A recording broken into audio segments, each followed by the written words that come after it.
In this episode, well, we'll be accomplishing two things. One, we're going to head off to one of my favorite places of all time, that being Vandermeers. We're going to buy some koi. I know I said I'd never do it again, but you know, in this hobby, never's really not a proper word, is it? Second, I'm going to get some more culling advice on my shubunkins, being that Vandermeer sells them, and I really want to improve my line. So my friend Terry is going to give me some pointers. So stay tuned. I think you're really going to enjoy this episode. Hi there, and welcome back to Stubbs Aquatics. Well, we're back at Vandermeers. Was here just, well, it was almost a week ago, and I saw some great, beautiful domestic koi that they've been raising over the year. I spoke to my friend Terry, who's the manager here. She's going to bowl up some for me, and then I'm going to choose which ones I like. We'll go through them together, and we'll talk about, well, what's good and what's not so good with each and every one of these fish. I'm doing something I said I'd never do, and that's buy more koi. But I've got the itch. It's cold out. It's windy. I can't wait to get them in the house and keep them over the winter, and then hopefully get them back in the pond. So let's go look inside and see what she's bowled up for us. I do love this place, especially when it's cold and crappy out. Even this dog loves this place. You can't blame him. With all the turtles they have 2 turtle ponds. That draws in all kinds of big kids, like me. By the way, these are all rescue turtles. Yeah, I'd like to take you home. But I better get a pay raise first.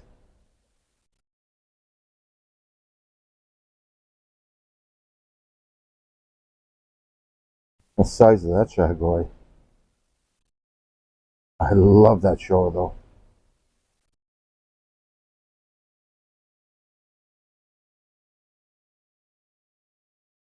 This is their male pond. That's where they keep their breeders over the winter.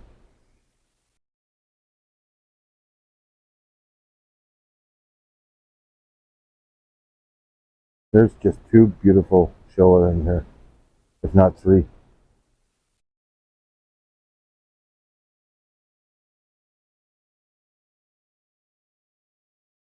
This is their female pond. It's not quite as big as the male pond, but get these beautiful females here. I'm not used to a small tank like that.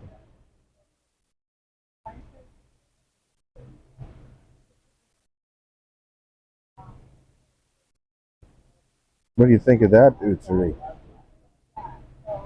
I love this Ochi, but unfortunately they didn't breed it this year.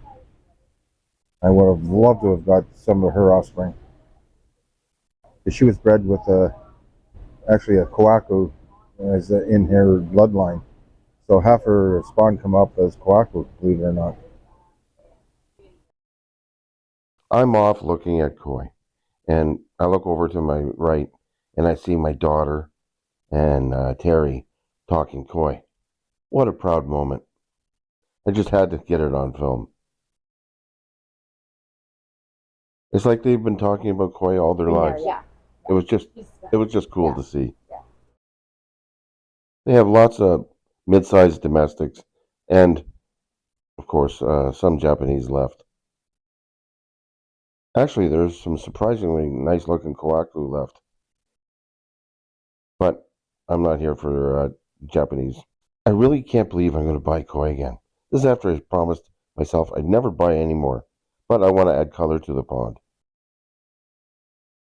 Yeah, trying to go through all these would be next to impossible. And there's 6 all like that. This is why I get her to bowl me up some.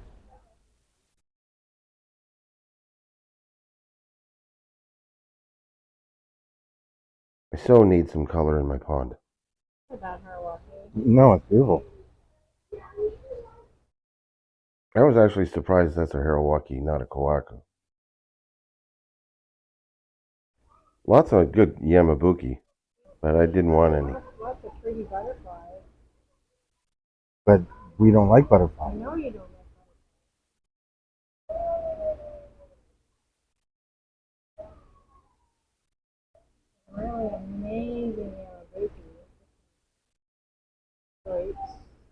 that zipper. Oh my god. Mm-hmm. Like that's pretty. If I like Yamabuki. You should always have a touch of sunshine in your pond. Always. I'm the sunshine. So this is like a coral thing. I would say not a butterfly.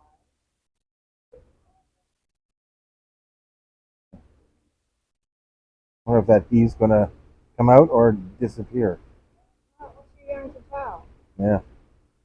So pretty thick. You got to think though, the bigger that fish gets, the black More, isn't going to spread that much. no. So you'll see more red. True.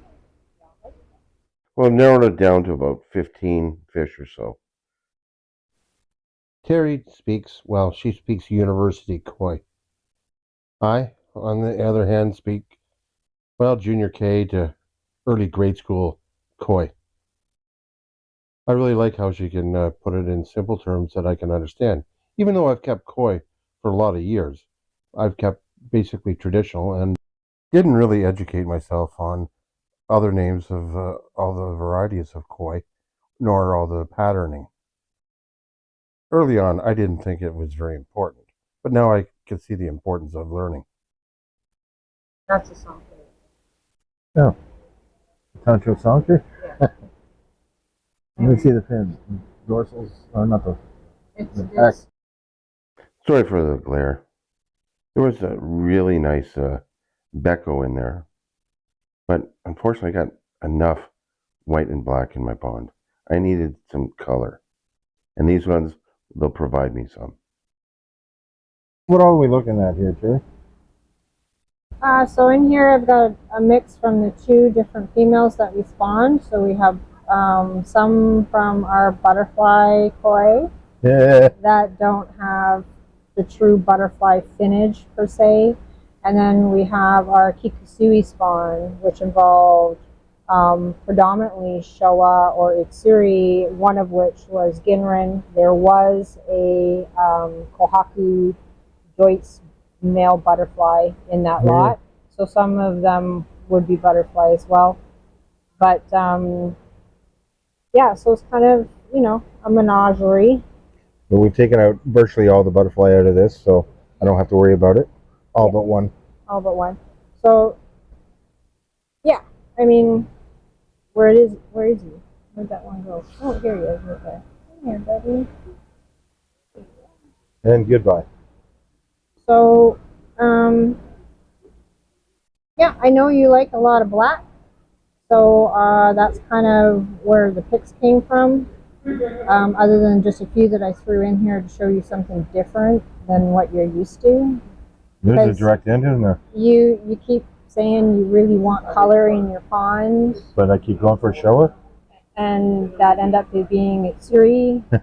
So Kikusui or hariwake. Well, we're gonna definitely go with a hariwake. Are metallic based, and the one that I've got in here is really solid.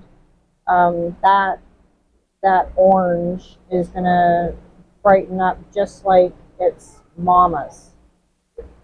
So plus it's got good red genetics in it from whichever its father was.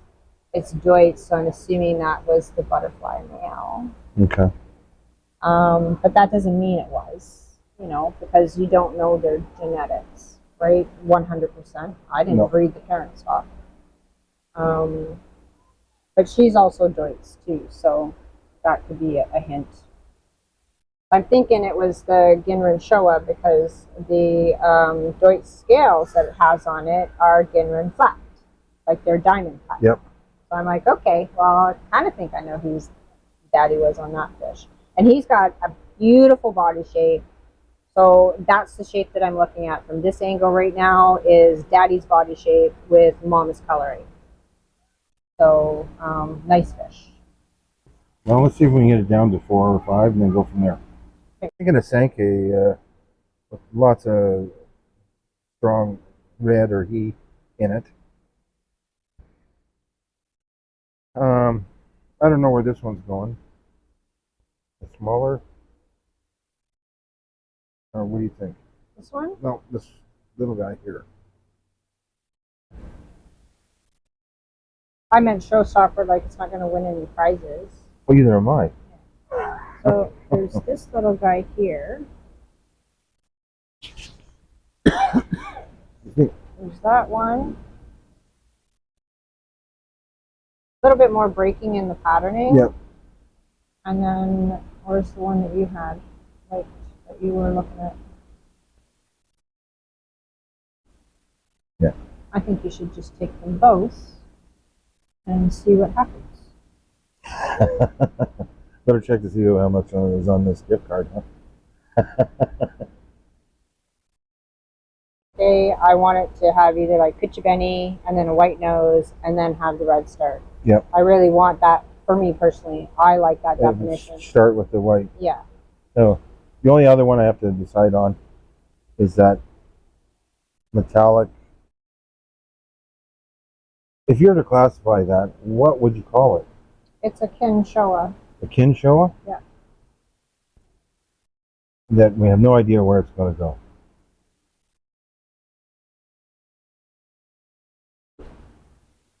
I know it's up to me, but again, that it's the color part of it. Like it's kind of this goldy, like gold color, like Yamabuki gold.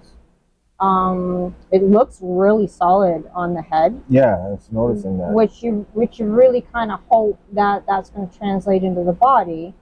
You know, because the skin's still pretty thin too, right?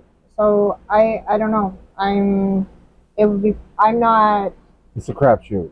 Yeah, I'm not a big metallic. Well, another one for the keeper pile. That's getting bigger and bigger. Our discussion earlier in the year about hariwake, because of my limited knowledge on them, I had no idea they got that intense of heat or red in them. And after looking at the mother again, really close up, Yeah. I mean, I'm hooked because you know the white is always so clean on them, right? yeah. Well, Yeah. and it's that pearlescent metallic white too, so it really can be very attractive if it doesn't have any dirtiness in it, like a little bit of black underlay. But yeah. Well, I've got it down to the final 6 or 7. 2 hariwakes that I thought were Kohakus but aren't. 2 Sankis, a Showa, a Kinshowa, and, well, I would call it a mystery koi. I just like the coloring and the scalation on it. We'll see how it turns out. Just heading over to see some of my shubunkins because, you know, they're mine, or were. Terry's going to grade some of my smaller shubunkins, tell me what I need to do, which we both know what it is, coming from the Queen of Cull. She's going to give me a few more lessons on culling and what I need to do to fine-tune it, just so I have a better quality and consistency in my fish, which I think is important, and especially if they're going to be selling my fish. I want to have a good relationship with them.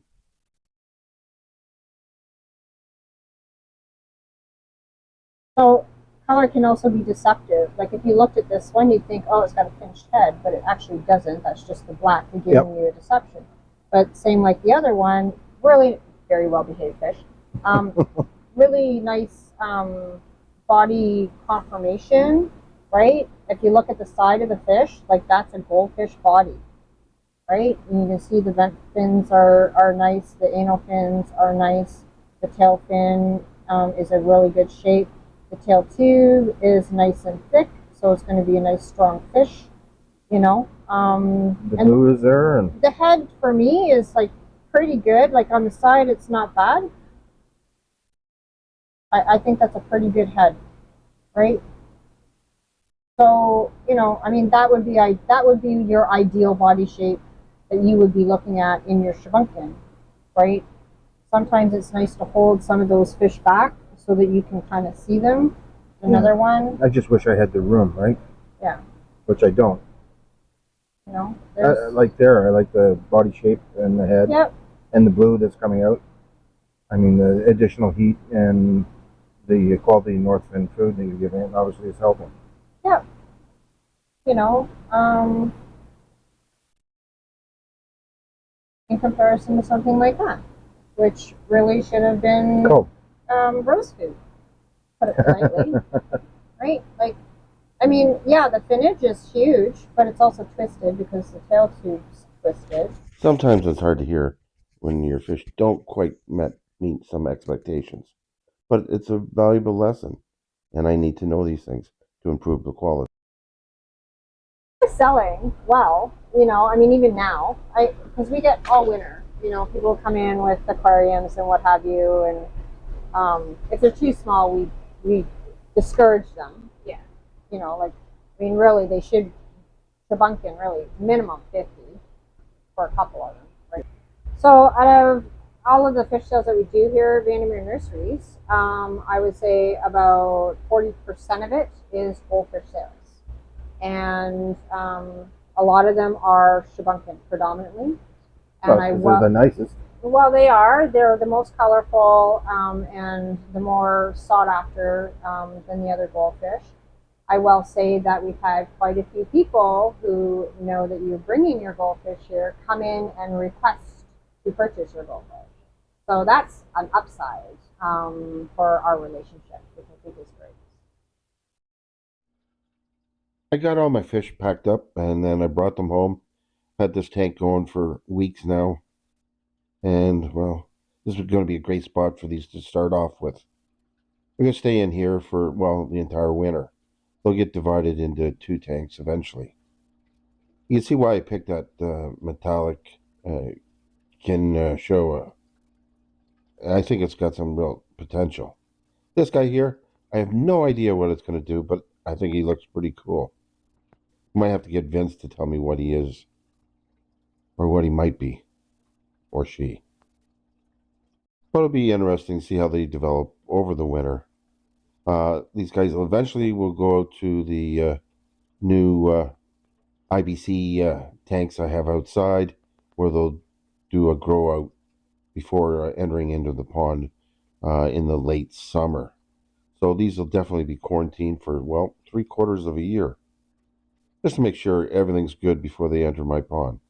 See, I haven't introduced any new koi in 3 years to my pond, and there's a reason for that. I'm leery of any disease coming in, so this is why I really do a very long quarantine with any new fish, and all my fish have come from the same location, that being Vandermeers, because I trust it and I know what I'm getting. I want to thank Vandermeers for all their assistance, and of course Terry for great guidance. Thanks everyone for watching. Don't forget to hit that like button, think about subscribing, and we'll see you real soon.